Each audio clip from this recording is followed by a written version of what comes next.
महाराष्ट्र में परमवीर सिंह पर मंत्री नवाब मलिक ने साधा निशाना। कहा, हमें पता है दिल्ली में किससे मिले थे परमवीर, समय आने पर करेंगे खुलासा।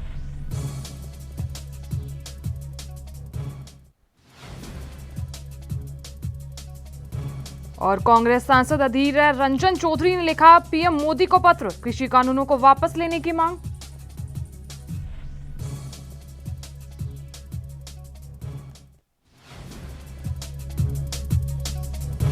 अशोक गहलोत का मोदी सरकार पर हमला, एनडीए के काम के तरीके की वजह से भारत बंद की आई नौबत।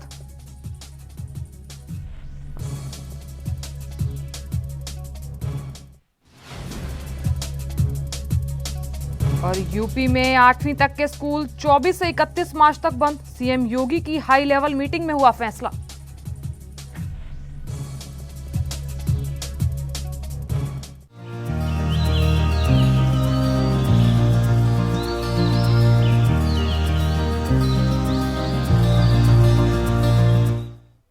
नमस्कार, ये एनबी न्यूज देख रहे हैं। यहाँ पर मैं हूं आपके साथ साधना बत्रा। बुलेटिन का आगाज बड़ी खबर के साथ करेंगे। राष्ट्रवादी कांग्रेस पार्टी के प्रवक्ता नवाब मलिक ने महाराष्ट्र के गृह मंत्री अनिल देशमुख का बचाव किया है।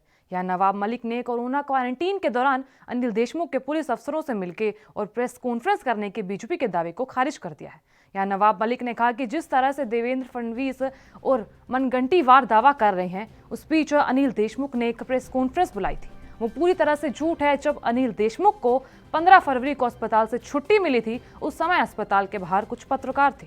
यहाँ पत्रकार अनिल देशमुख से बात करना चाहते थे, लेकिन जब वह कमजोरी महसूस कर रहे थे, इसलिए देशमुख ने कुर्सी ली और बैठ गए। यहाँ फिर पत्रकारों ने उनसे कुछ सवाल पूछे थे, तो यहाँ मुंबई के पूर्व पुलिस कमिश्नर परमवीर सिंह ने अनिल देशमुख पर आरोप लगाया कि उन्होंने फरवरी में कुछ पुलिस अफसरों को वसूली का टारगेट किया था। तभी से बीजेपी गृह मंत्री अनिल देशमुख ने इस्तीफे का मांग कर दिया था। और इस बीच नवाब मलिक ने कहा कि अनिल देशमुख जब क्वारंटीन में थे, उस दौरान वे किसी अफसर से मिले ही नहीं थे। और यहाँ अल्पसंख्यक विकास और कौशल विकास और महाराष्ट्र के उद्यमिता मंत्री नवाब मलिक ने कहा कि कोई प्रेस कॉन्फ्रेंस नहीं बुलाई थी। और इस बीच अस्पताल से डिस्चार्ज होने के बाद अनिल देशमुख चार्टर्ड प्लेन से तुरंत मुंबई आ गए थे और यहाँ अपने घर पर क्वारंटीन हो गए थे और 27 फरवरी तक क्वारंटीन थे और वे 27 फरवरी तक किसी से मिले ही नहीं।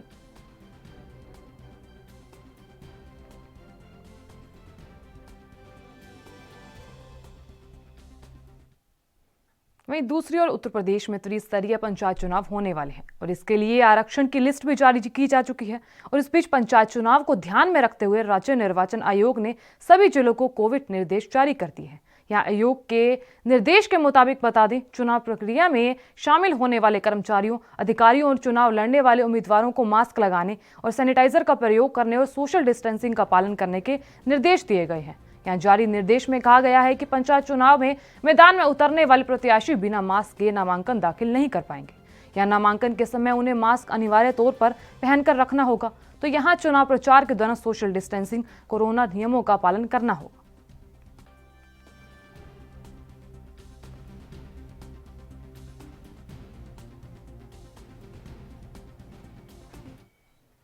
उधर केंद्र सरकार ने दिल्ली सरकार की घर घर राशन पहुंचाने की योजना को राष्ट्रीय खाद्य सुरक्षा कानून के खिलाफ बताया है।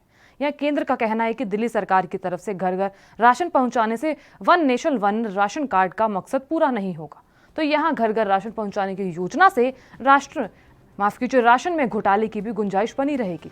हालांकि केंद्र का यह भी कहना है कि उसका उद्देश्य सभी लाभार्थियों को लाभ पहुंचाना है, चाहे वे किसी भी राज्य के हों। यहाँ राज्य अपनी स्कीम चलाना चाहते हैं तो चला सकते हैं।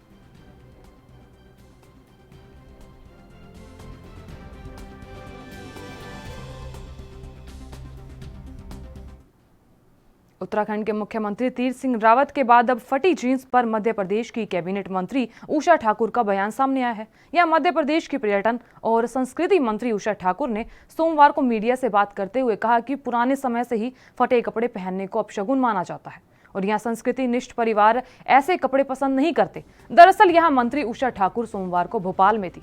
जब कार्यक्रम में जब वो राष्ट्रीय संग्रहालय पहुंची तो यहाँ उन्होंने उत्तराखंड के मुख्यमंत्री तीरथ सिंह रावत के फटी जींस वाले बयान पर प्रतिक्रिया ली गई। तो इस पर उन्होंने कहा कि मेरे व्यक्तिगत मान्यता तो यह है कि भारतीय संस्कृति में आपने भी देखा होगा कि हमारी दादी नानी थोड़ा सा भी कपड़ा अगर हमारा फट जाता था तो माँ कहती थी इसे रिजेक्ट करो, तो यहाँ दादी कहती थी कि इसे मत पहनना। तो यहाँ उषा ठाकुर ने कहा कि भारतीय संस्कृति में फटे कपड़े को अपशगुन माना जाता है। इसलिए हमारे यहाँ जो संस्कृति निष्ठ परिवार है, जो परंपरागत जीवन शैली को जीते हैं, वह लोग इसी तरह के कपड़ों को पसंद नहीं करते।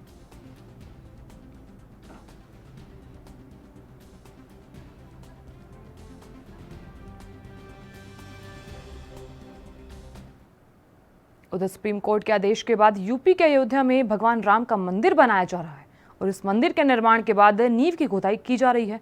तो यह रामलला के मंदिर निर्माण के लिए 40 फीट गहराई तक हुई नींव की खुदाई के दौरान एक चरण पादुका सहित प्राचीन पाषाण खंड और कुछ खंडित मूर्तियों के अवशेष मिले हैं। तो यहाँ प्राचीन मंदिर के इन अवशेषों को श्री राम जन्मभूमि तीर्थ क्षेत्र न्यास से सुरक्षित रखवाया गया है। तो यहाँ महत्व के इन अवशेषों की पुरातात्विक तरीके से वैज्ञानिक जांच कराई जाएगी और इससे पूर्व भी जन्मभूमि परिसर के समतलीकरण कार्य के दौरान कई प्राचीन अवशेष प्राप्त हो चुके हैं और इससे पहले भी प्राचीन नक्काशीदार शिलाएं निकल चुकी हैं। तो यहाँ कुछ खंडित मूर्तियां भी मिली हैं। प्राचीन मंदिर से संबंधित पत्थरों के अवशेष भी प्राप्त हुए हैं। यहाँ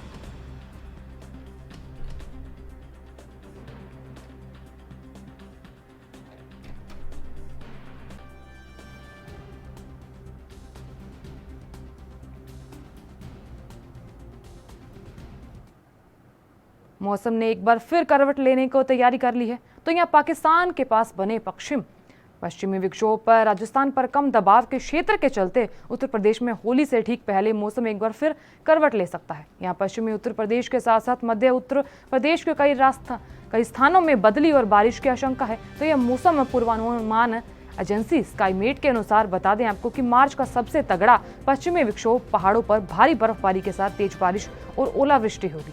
तो यहाँ पंजाब, हरियाणा, दिल्ली, उत्तरी राजस्थान, पश्चिमी उत्तर प्रदेश और मध्य प्रदेश में महाराष्ट्र में तेज बारिश के साथ ओलावृष्टि होने की संभावना जताई जा रही है।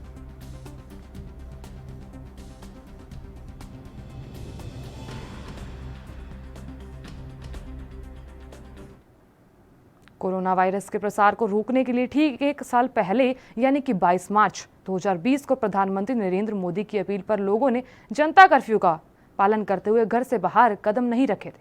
तो यहाँ एक साल बाद हालात फिर खतरनाक रूप लेते नजर आ रहे हैं। तो पिछले 2 दिनों में करीब 91,000 नए मामले सामने आए और एक हफ्ते की बात करें तो 2.5 लाख की वृद्धि हुई है। तो यहाँ एक समय ऐसा लग रहा था कि भारत ने संक्रमण को काबू में कर लिया है। तो यहाँ 5 राज्यों ने उसे बेकाबू भी कर दिया। तो यहाँ राज्यों की बात करें तो महाराष्ट्र, पंजाब, कर्नाटक, गुजरात और मध्य प्रदेश शामिल है, जहाँ से कुल 80.5% नए मामले हमारे सामने आए हैं और इन राज्यों में स्थिति अभी गंभीर होती ही जा रही है।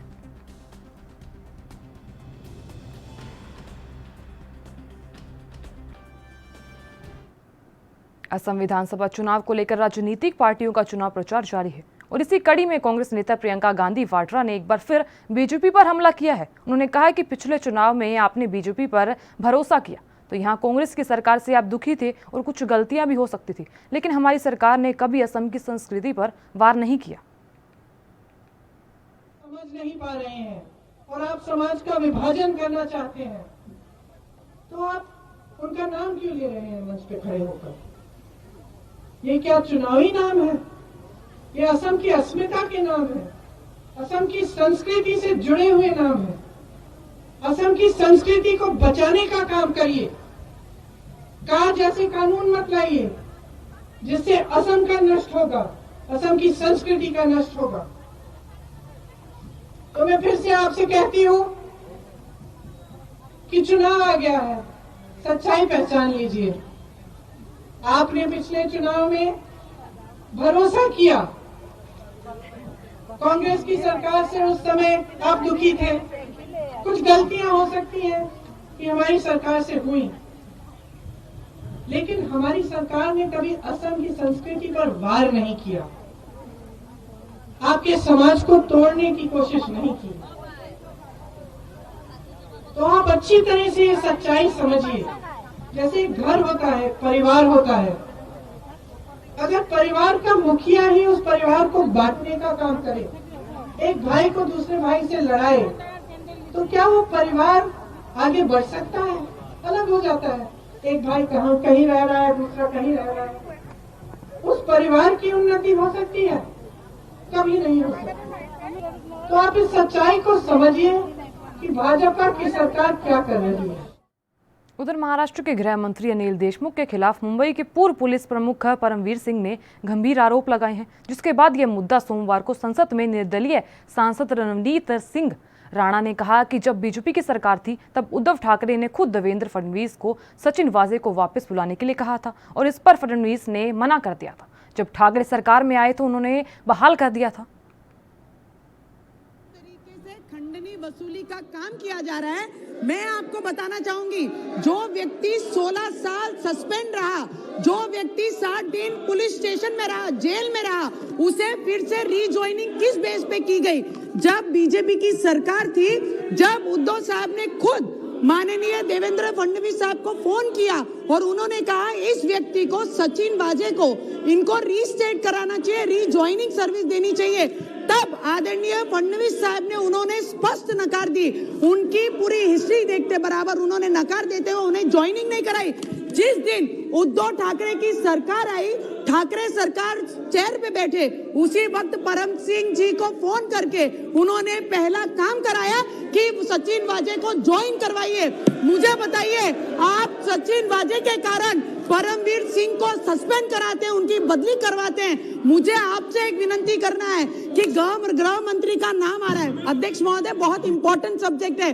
अगर इस तरीके से देश में खंडनी वसूली का चक्कर शुरू हुआ तो पूरे देश में ये चीजों को फॉलो किया जाएगा। मैं आपसे विनंती करती हूँ, 2 मिनट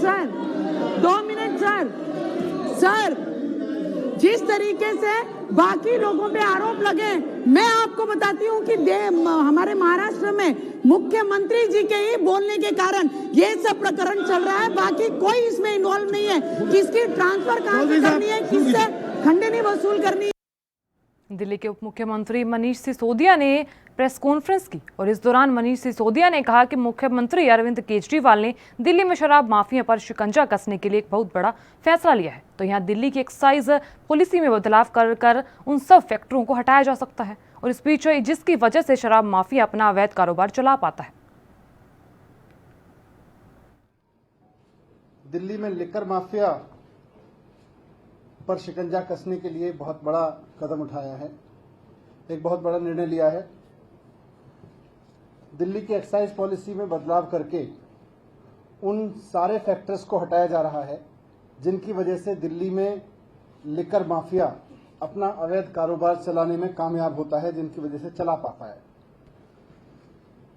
इसकी बैकग्राउंड यह है कि आपको सूचना भी है उसकी कि कुछ महीने पहले दिल्ली में एक्साइज डिपार्टमेंट में एक एक्सपर्ट कमेटी बनाई गई थी कि दिल्ली के लिकर सिस्टम को क्लीन करने के लिए, दिल्ली में लिकर ट्रेडिंग के एक्सपीरियंस को ठीक करने के लिए और खरीदने के एक्सपीरियंस को ठीक करने के लिए, और जो इतना इलिसिट इधर उधर बिखरता रहता है, रेवेन्यू लीकेज हो रही है, इसको ठीक करने के लिए एक एक्सपर्ट कमेटी बनाई थी। उसके बाद में उस रिपोर्ट पर और बाकी चीज़ों पर पब्लिक के सुझाव भी मांगे थे। 14,700 कमेंट्स पब्लिक की तरफ से आए, जनता के पास से आए और एक्सपर्ट कमेटी की रिपोर्ट आई। उसके बाद मुख्यमंत्री जी ने ग्रुप ऑफ मिनिस्टर्स बनाया था कैबिनेट में, जिसमें ये तय हुआ था कि एक्सपर्ट कमेटी की रिपोर्ट और जो 14,700 सजेशंस हैं और जो एग्जिस्टिंग सिस्टम है उसको डीपली स्टडी करके जो रिक्वायर्ड रिफॉर्म है उनको सजेस्ट करे। तो आज ग्रुप ऑफ मिनिस्टर्स की रिकमेंडेशंस कैबिनेट के सामने रखी गई थी और उन रिकमेंडेशंस को स्वीकार करते हुए अरविंद केजरीवाल जी के नेतृत्व में सरकार ने उनको स्वीकार करते हुए अब एक्साइज पॉलिसी बनाने का काम शुरू कर दिया। उधर तेलंगाना के सूर्यापेट में भीषण सड़क हादसा हुआ तो यहाँ 47वां राष्ट्रीय जूनियर कबड्डी के प्रारंभ उत्सव के दौरान भारी संख्या में भीड़ इकट्ठी हुई थी और अचानक एक गैलरी टूटकर गिर गई। तो यहाँ करीब 1500 लोग गिर गए और इस हादसे में 100 से ज्यादा लोग घायल बताए जा रहे हैं।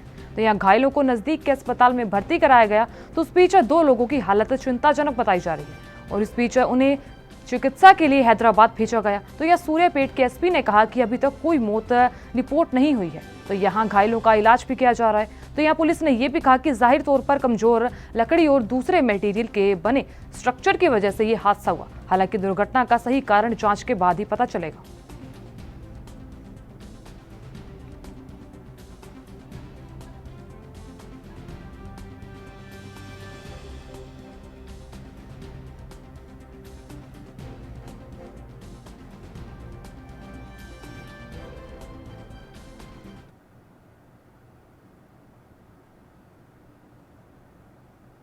यह लेंगे एक छोटा सा ब्रेक। आप कहीं मत जाइएगा, बने रही ANB न्यूज़ के साथ।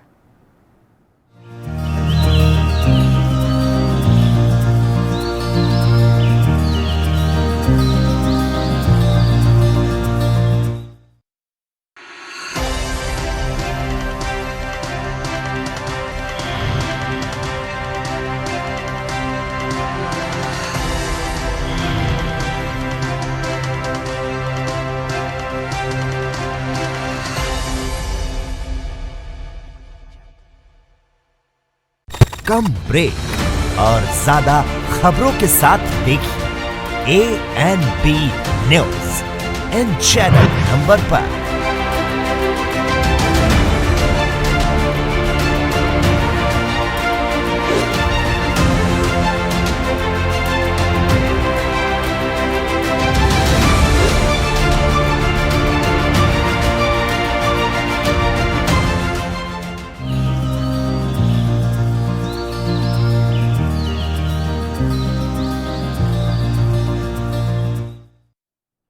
ब्रेक के बाद आप सभी का स्वागत है। चलिए खबरों का आगाज कर लेते हैं। यूपी के मथुरा में वृंदावन पुलिस ने बांके बिहारी मंदिर में श्रद्धालुओं के कीमती सामान पर हाथ साफ करने वाले गैंग पर पुलिस ने अपना शिकंजा कड़ा कर दिया। तो यहां पुलिस ने मुखबिर की सूचना पर 11 महिलाओं समेत 3 पुरुषों को अलग अलग स्थानों से गिरफ्तार कर उनके कब्जे से हजारों रुपए की नकदी भी बरामद की है।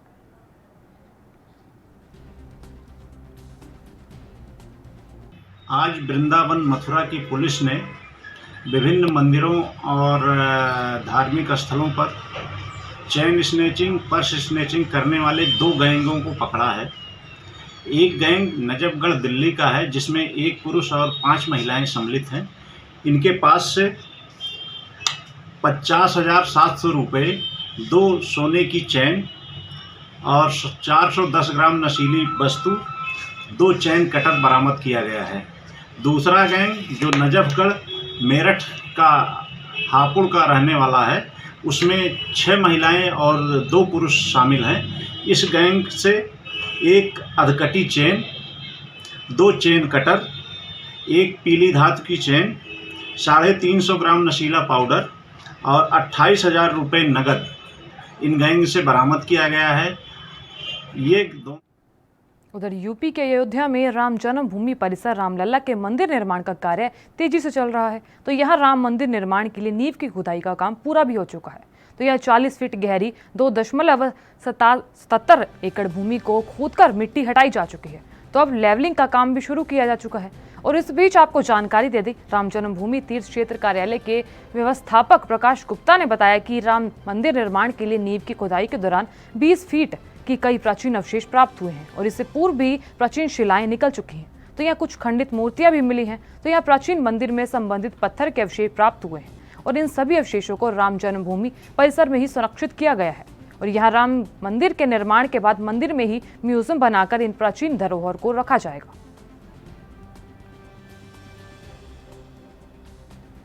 खुदाई में जब शुरुआत में हुई है तो कुछ न कुछ पत्थरों के अवशेष मिले हैं जो प्राचीन हैं, उनको एक जगह एकत्रित करके रख दिया गया है।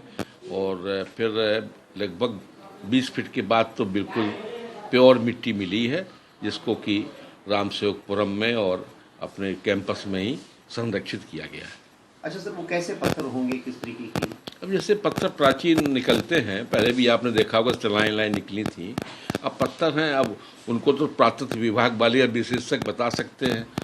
क्या वो प्राचीन मंदिर के अमलक जैसे रहे होंगे? नहीं, अब कुछ पत्थर है, कुछ मूर्तियों की टाइप से है, कुछ वैसे टाइप से है। मुझे लगता है जैसे सीता रसोई टूटी होगी तो उसमें सिलबट्टा वगैरह ऐसा या चौका टाइप का, इसी टाइप के कुछ वही हैं, कुछ मूर्तियाँ वगैरह की हैं। वो चूँकि खुदाई में खंडित सुरक्षित तो पूरा संपूर्ण निकल नहीं पाता। अब जो बच्चे अवशेष दिखाई पड़े मिले उनको। हरियाणा के मेवात में स्थानीय सिटी चौकी पुलिस ने अवैध शराब तस्करी में प्रयुक्त लगभग 500 अवैध शराब की पेटियों से लदे एक ट्रक को बरामद किया है। हालांकि पुलिस पकड़ से आरोपी फरार हो गए और यहां आरोपियों की पहचान कर मामला दर्ज कर लिया गया है। तो वहीं पुलिस के मुताबिक जल्द ही आरोपियों को गिरफ्तार कर लिया जाएगा।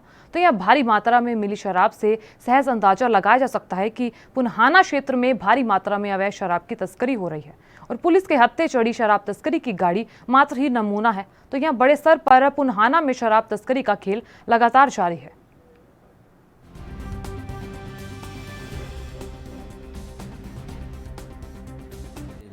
पुलिस अधीक्षक महोदय के कुशल मार्गदर्शन में नशा पर शिकंजा कसने के लिए अभियान चलाया गया है पुणे पुलिस द्वारा। तो इसी के रिगार्डिंग हमें सूचना मिली थी कि भाई अवैध शराब, भारी मात्रा में अवैध शराब जो है छुपा के रखी गई है। तो इसमें हमने कार्रवाई की गई जो होडल रोड है उसके ऊपर एक प्लाट में, तो वहाँ पे कबाड़े में दबा के रखी हुई शराब की पेटियाँ और कुछ एक ट्रक था उसमें रखी हुई पेटियाँ मिली हैं, तो जिनकी संख्या 507 है। तो इसमें नियमानुसार अभी FIR दर्ज की गई और कार्रवाई की जा रही है। कितने इसमें आरोपी बताए जा रहे हैं? देखिए अभी इन्वेस्टिगेशन चल रही है, किन किन लोगों की संलिप्तता है, कहाँ से शराब आई थी, उसको बेहतर से जांच की जा रही है, इन्वेस्टिगेशन की जा रही है और जो लोग शामिल होंगे उनके खिलाफ कार्रवाई की जाएगी। कोरोना संक्रमण को रोकने के लिए प्रशासन द्वारा आपदा प्रबंधन समिति की बैठक में चर्चा हुई। तो यहाँ पड़ोसी राज्य महाराष्ट्र में कोरोना के मरीजों की बढ़ती संख्या को लेकर बालाघाट जिले में सतर्कता और सावधानी बरती जा रही है। तो इस कड़ी में सोमवार को कलेक्टर सभा कक्ष में जिला आपदा प्रबंधन समिति की बैठक का आयोजन किया गया। तो यहाँ बता दें आपको कि राज्य मंत्री आयुष एवं जल संसाधन विभाग रामकिशोर कावरे और विधायक गौरीशंकर बिसेन की मौजूदगी में आयोजित बैठक में कलेक्टर दीपक आर्य, पुलिस अधीक्षक अभिषेक तिवारी और सामाजिक एवं धार्मिक संस्थानों के प्रतिनिधि और कई नागरिक उपस्थित थे। तो यह बैठक में राज्य मंत्री कावरे ने कहा कि पड़ोसी महाराष्ट्र राज्य में कोरोना के मरीजों की बढ़ती संख्या बालाघाट जिले के भी काफी ज्यादा चिंताजनक की बात है। तो यहाँ ऐसी स्थिति में हम सभी की जिम्मेदारी बनती है कि कोविड गाइडलाइन का सख्ती से पालन किया जाए।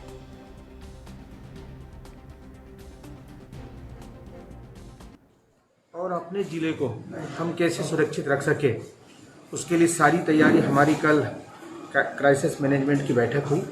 उस क्राइसिस मैनेजमेंट की बैठक में हम कोरोना को कैसे रोक सकते हैं। कोरोना को रोकने के लिए मास्क जरूरी है, 2 गज दूरी जरूरी है और सैनिटाइजर साबुन से हाथ धोना जरूरी है। ये उसका प्रथम इलाज है। उस इलाज का उपयोग करते हुए जो हमने पिछले साल हमने रोका था कोरोना को, उसी प्रकार इस बार भी हम जैसे जैसे हमारे पास में चुनौती आ रही है उसको स्वीकार करते हुए हमने बालाघाट जिले को कैसे रोकना है, हमने जन जागरण अभियान चलाना है। हमने कल सभी धर्मों के सभी धर्म के गुरुओं को बुलवाए थे, सभी समाज के लोगों को बुलवाए थे और हमने आग्रह किया कि समाज से जन जागरण प्रारंभ होना चाहिए। प्रशासन का उपयोग कितना होना चाहिए वो अलग विषय है, लेकिन समाज जब जागेगा तो निश्चित रूप से अपनी सुरक्षा वो कर पाएगा। इसलिए हमारा एक अभियान भी चल रहा है। कल माननीय मुख्यमंत्री जी ने एक अभियान चलाया है कि कल 11 बजे एक सायरन बजाएंगे और शाम को 7 बजे सभी लोग सड़क पर निकल के ये संकल्प लेंगे कि हम। उत्तर प्रदेश सरकार के 4 साल पूरे होने पर जनपद जालौन के मुख्यालय उराई के राष्ट्रीय इंटर कॉलेज में मिशन शक्ति अभियान के तहत कार्यक्रम का आयोजन किया गया। तो यह कार्यक्रम में महिला सशक्तिकरण को लेकर उत्कृष्ट कार्य करने वाली महिलाओं को सम्मानित किया गया। वहीं महिला पुलिसकर्मियों, छात्राओं और आत्म सुरक्षा के गुर सिखाए गए। तो यहाँ उराई के राष्ट्रीय इंटर कॉलेज में आयोजित मिशन शक्ति कार्यक्रम में सैकड़ों की संख्या में महिलाएं मौजूद थी। तो ये कार्यक्रम का शुभारंभ सदर विधायक गौरीशंकर वर्मा ने फीता काटकर किया।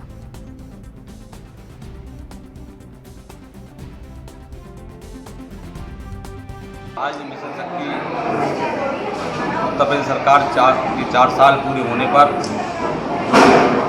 महिलाएं काम कर रही हैं। समूह के माध्यम से, समाज सेविका के माध्यम से और विशेष रूप से जो उत्तर प्रदेश के मुख्यमंत्री ने Romeo staff anti Romeo team तैयार की थी, उसके माध्यम से महिलाओं को सुरक्षा कवच कैसे दे, उनका प्रचार प्रसार इस मिशन शक्ति के माध्यम से और उत्तर प्रदेश सरकार उत्तर प्रदेश की महिलाओं को क्या क्या योजना का लाभ दे रहे हैं, चाहे वो उज्ज्वला योजना के माध्यम से हो, चाहे प्रधानमंत्री आवास के माध्यम से हो, चाहे वो समूह के माध्यम से। इस जनपद जालौन में 7,000 समूह हैं जिनमें 80,000 महिलाएं काम कर रही हैं। कोरोना काल में उन्होंने बहुत अच्छा काम किया और अभी उत्तर प्रदेश सरकार की मुखिया ने लगभग 339 करोड़ रुपये उन समूहों को अनुदान दिया है। निश्चित रूप से मुख्यमंत्री के सामूहिक मुख्यमंत्री शादियाँ हो रही हैं, उनके माध्यम से बेटियों को बहुत लाभ मिल रहा है। इसी तरह की जो सरकार की योजना चल रही हैं, निश्चित रूप से मुख्यमंत्री उत्तर प्रदेश के बधाई के पात्र हैं कि उत्तर प्रदेश की महिला सशक्ति मजबूत हो रही है। निश्चित रूप से गुंडे अपराध माफिया जो घटना करते थे या उत्खनन करते थे, इस एंटी रोमियो टीम से उन उत्पीड़न बंद हो गया है और बदमाश अपराधी उत्तर प्रदेश छोड़ के भाग गए हैं। उधर एमपी के शिवपुरी जिले के रन्नौत तहसील में लोकायुक्त पुलिस ने सोमवार को एक पटरी को 3,000 रुपए की रिश्वत लेते हुए रंगे हाथों गिरफ्तार किया। यहाँ बता दें, जमीन का बंटवारा करने की एवज में पटवारी ने रिश्वत मांगी थी। तो यहाँ शिकायतकर्ता हरनाम सिंह राठौर ने मामले को निपटाने के लिए पटवारी से 10,000 रुपए की रिश्वत मांगी थी। तो यहाँ बता दें आपको कि 6,000 एक बार और फिर 2,000 एक बार फिर फरियादी ने पैसे दिए। तो यहाँ जब हरनाम सिंह राठौर 3,000 रुपए लेकर पटवारी को देने पहुंचा, उस समय लोकायुक्त टीम ने उसे दबोच लिया। बता दें, पटवारी के खिलाफ भ्रष्टाचार अधिनियम के तहत कार्रवाई कर दी गई है। ये हरनाम सिंह राठौर हैं, खतौरा के रहने वाले। इन्होंने हमारे यहाँ शिकायत की थी कि तहसील रन्नौत में इनके और इनके मामा के लड़के के बीच में एक ज़मीन क्रय की गई थी। उसका बंटवारे का प्रकरण लंबित है और उसके बंटवारा करने के एवज में पटवारी द्वारा इनसे रिश्वत मांगी जा रही है। अभी कितने पैसे लेके आपने रंगे हाथ पकड़ा है? अभी इनसे 3,000 रुपये बरामद हुए हैं जी। और डिमांड कितने की हुई थी? 10,000 की डिमांड हुई थी। उसमें से ये 6 एक बार और 2 एक बार ले चुके हैं।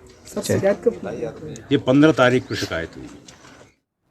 यूपी के मथुरा के विकासखंड कार्यालय पर आयोजित मातृशक्ति अभिनंदन कार्यक्रम में कोविड-19 नियमों की जमकर धज्जियां उड़ाई जा रही हैं। तो यहाँ सामाजिक दूरी ना दिखी, ना ही लोग मास्क लगाए हुए नजर आए। तो आपको बता दें, इस कार्यक्रम में मुख्य अतिथि बलदेव क्षेत्र के विधायक पूर्ण प्रकाश रहे।